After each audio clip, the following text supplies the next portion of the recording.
អាយយបងប្អូនទីបំផុតកីឡាករពេជ្រអាទិទេពបានឆ្លើយតបទៅកាន់កីឡាករ M33 ហើយតាក់ទងជាមួយនឹងការត្រៀមខ្លួនប៉ះគ្នានៅថ្ងៃទី28ខែកុម្ភៈឆ្នាំ2026នៅឯទឹកដីប្រទេសបារាំងបាទបងប្អូនប្រហែលជាបានដឹងហើយតាក់ទងជាមួយនឹងការប្រកួតរបស់កីឡាករគុនខ្មែរយើងចេញទៅប្រកួតនៅឯទឹកដីប្រទេសបារាំងបាទក្នុងនោះក៏មានគូកីឡាករពេជ្រអាទិទេពប៉ះជាមួយនឹងកីឡាករ M33 បាទដែលជាកីឡាករជើងខ្លាំងរបស់ប្រទេសបារាំងហើយសូមបញ្ជាក់ផងដែរថា M33 នេះគាត់វឹកហាត់នៅក្នុងក្លឹបគុនខ្មែរយើងទេបាទគឺកូន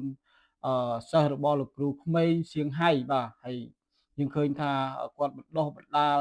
កីឡាករកីឡាការិនីបាទនៅក្រៅប្រទេសបានច្រើនមែនទែនបាទជាការល្អមែនទែនសម្រាប់ការផ្សព្វផ្សាយគុនខ្មែរឥឡូវនេះបាទរៀបឲ្យប៉ះជាមួយនឹងកីឡាករ M33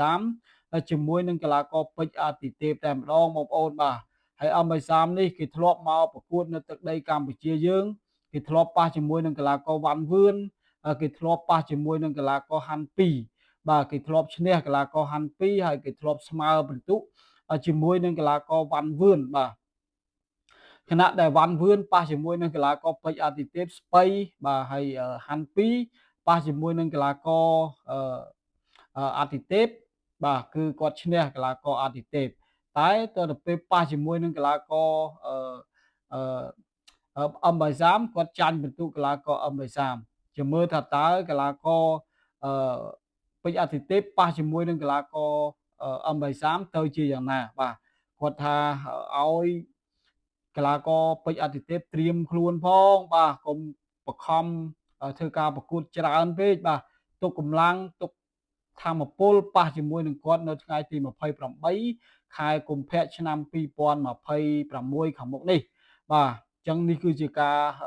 ហៅថាឌឺដងបញ្ឈឺបញ្ឆិតបញ្ឈៀងបាទតែយ៉ាងណាមិញជាការឆ្លើយតបសម្រាប់កីឡាករM33គាត់ថាចេះសម្រាប់កីឡាករពេជ្រអាទិទេពគាត់ថាឲ្យមានប្រមាណចេញមកបាទហើយគាត់ផ្ដាំទៅលោកគ្រូក្មេងសៀងហៃផងឲ្យប៉ះឲ្យប្រាប់សិស្សរបស់ខ្លួនផងថា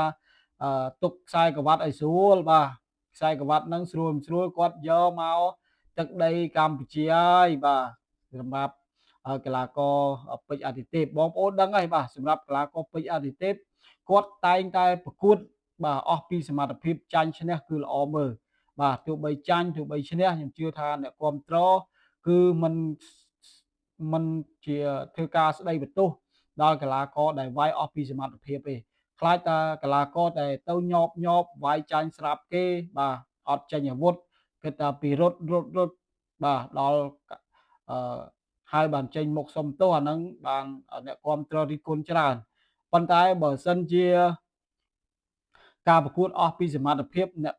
ឈ្នះចិត្តអ្នកគ្រប់គ្រងហើយបាទអ្នកគ្រប់គ្រងនៅតែធ្វើការគ្រប់គ្រងអញ្ចឹងបងប្អូនបាទហើយបងប្អូនវិញយល់យ៉ាងណាដែរបាទសម្រាប់ការអឺឆ្លើយតបក៏ដូចជាការប្រកួតរវាងកីឡាករពេជ្រអាទិទេពជាមួយនឹងកីឡាករ M33 បងប្អូនយល់ថាគូនេះបាទ